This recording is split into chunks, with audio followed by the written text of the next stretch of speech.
మన ప్రభువును మన రక్షకుడు అయిన యేసుక్రీస్తు నామమున అందరికీ వందనాలండి. దేవునికి స్తోత్రాలు. కృపగలిగిన యేసుక్రీస్తు ప్రభు, దయగలిగిన దేవుడు, జాలి కలిగిన యేసయ్య మనల్ని ప్రేమించి మరలా మనకు ఒక నూతన దినమును అనుగ్రహించినందుకు సమస్త మహిమ ఘనత ప్రభావములు యేసుక్రీస్తు ప్రభుకి చెల్లునుగాక. ఆ యేసు ప్రభు ఈ నూతన దినము కొరకు మనకు అనుగ్రహించిన కృపావార్త, దేవుని యొక్క వాగ్దానము, కీర్తనల గ్రంథము 33వ కీర్తన 9వ వచనం. ఆయన మాట సెలవీయగా దాని ప్రకారం ఆయన ఆజ్ఞాపింపగానే కార్యము స్థిరపరచబడెను. దేవునికి స్తోత్రం కలుగునుగాక, దేవునికి మహిమ కలుగునుగాక. దేవుని యందు ప్రియమైన సహోదరి సహోదరులారా, మన దేవుడు మాట ఇయ్యగా ఆ ప్రకారం ఆయను. ఆయన మాట ఇస్తే చాలండి, శూన్యము నుంచి సమస్తము సృజించబడుతుంది. ఆ మహత్తైన మాట ఆదికాండం 1వ అధ్యాయంలోనే ఆయన మాట సెలవీయగా వెలుగు కలిగెను. ఆయన మాట సెలవీయగా సూర్య చంద్ర నక్షత్రములు కలిగెను. ఆయన మాట సెలవీయగా నీట జీవరాశులు పుట్టెను.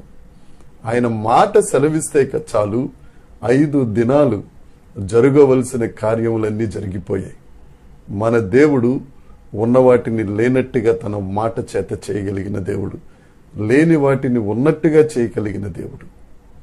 నా ప్రియ సహోదరి సహోదరుడా, నువ్వు ఏ పరిస్థితులలో శూన్యమైపోయావో, ఎక్కడెక్కడ చెల్లాచెదరైపోయావో, ఎక్కడెక్కడ పనికిరాని పరిస్థితిలోనికి వెళ్ళిపోయావో, దేవుడు ఒక్కసారి మాట సెలవిస్తే చాలు, నీ శూన్యమైపోయిన నీ పరిస్థితి నుండి, దీనమైపోయిన నీ స్థితి నుండి ఆయన సమస్తమును ఆశీర్వాదంగా చేసి అనేకులకు నిన్ను ఆశీర్వాదకరంగా చేస్తారు.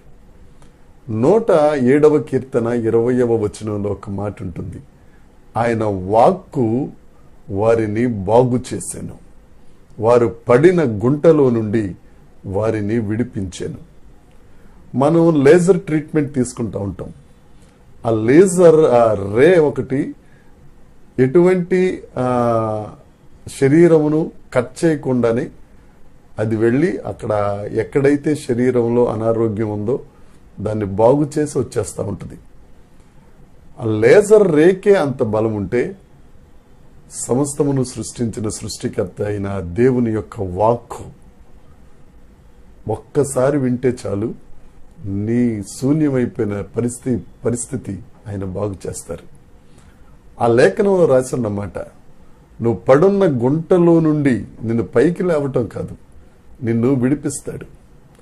ఏ అస్వస్థత అనే గుంటలో పడిపోయావో ఆయన విడిపిస్తాడు. ఏ రోగం అనే గుంటలో పడిపోయావో ఆయన మాట స్వస్థపరుస్తుంది. ఏ పాపం అనే బురద గుంటలో పడిపోయావో ఆ బంధకములన్నిటినీ, ఆ సాతాను దుర్గములన్నిటినీ పడగొట్టి, ఆ కాడిని విరగగొట్టి నిన్ను విడిపించి నీ కార్యమును సఫలపరిచే దేవుడు. ఆయన మాట ఇస్తే ఆ ప్రకారం అవుతుంది. 2వ మాట, ఆయన ఆజ్ఞాపింపగానే కార్యము స్థిరపరచబడెను.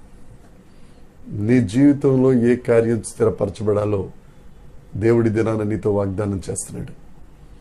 ఆయన ఆజ్ఞాపింపగా నీకు రావాల్సిన ఆశీర్వాదం, ఆయన ఆజ్ఞాపింపగా నీ కుటుంబంలో జరగవలసిన ప్రతి పని, ఆయన ఆజ్ఞాపింపగా నీ వ్యాపార వ్యవహారాలలో, నీ ఉద్యోగ పరిస్థితులలో జరగవలసిన ప్రతి ఆశీర్వాదం దేవుడు స్థిరపరచునుగాక. ఈ దినాన్న దేవుడు నీకు వాగ్దానం ఇస్తున్నాడు. ఆయన మాట సెలవిస్తే చాలు, ఆయన ప్రకారం. ఒక మాట సెలవిచ్చినప్పుడు మొదట ఆలోచిస్తాం. అంటే నీ కొరకు మాట ఇవ్వటానికి దేవుడు నీ కొరకు దినాన ఆలోచిస్తున్నాడు.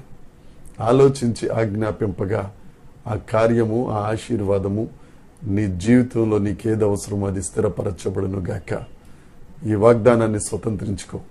ఈ వాగ్దానం నీ కొరకే. నీకే కార్యం కావాలో ఆయన మాట సెలవిస్తారు, ఆ ప్రకారం అవుతుంది. ఆయన ఆజ్ఞాపిస్తారు, అది స్థిరపరచబడుతుంది. నమ్ము. ఈ వాగ్దానాన్ని స్వతంత్రించుకుని అనేకులకు ఆశీర్వాదకరంగా, అనేకులకు ఆదర్శంగా దేవుడు నీకు ఆ మాట సెలవిచ్చునుగాక. దేవుని కృప నీకు తోడై ఉండునుగాక. ప్రార్థన చేసుకుందాం. పరలోకమందున్న మా తండ్రి, పరిశుద్ధుడా, నీకు స్తోత్రం నాయన. దేవనాయన, మీ నూతన దినంలో మీరు ఇచ్చిన వాగ్దానం, మీరు మాట సెలవిస్తే ఆ ప్రకారం అవుతుంది, మీరు ఆజ్ఞాపిస్తే అది స్థిరపరచబడుతుంది. కనుక ఈ వాక్యము, ఈ వాగ్దానము స్వతంత్రించుకున్న ప్రతి ఒక్కరి జీవితంలో మీ ఆశీర్వాదము స్థిరపరచబడును గాక. ప్రతి ఒక్కరికి ఏది అవసరమో ఆ అవసరం తీరే మాట మీరు సెలవిచ్చినందుకు నిన్ను స్తుతిస్తున్నాను ప్రభువా. దేవ, వాగ్దానము యొక్క ప్రభావం ప్రతి ఒక్కరూ స్వతంత్రించుకున్నట్లు మీరు కృప చూపినందుకే నిన్ను స్తుతిస్తూ, సమస్త మహిమ, ఘనత, ప్రభావములు మీకే ఆరోపిస్తూ యేసుక్రీస్తు నామమున ప్రార్థించి అడిగి వేడుకొనుచున్నాము తండ్రి. ఆమేన్. దేవునికి స్తోత్రం కలుగునుగాక.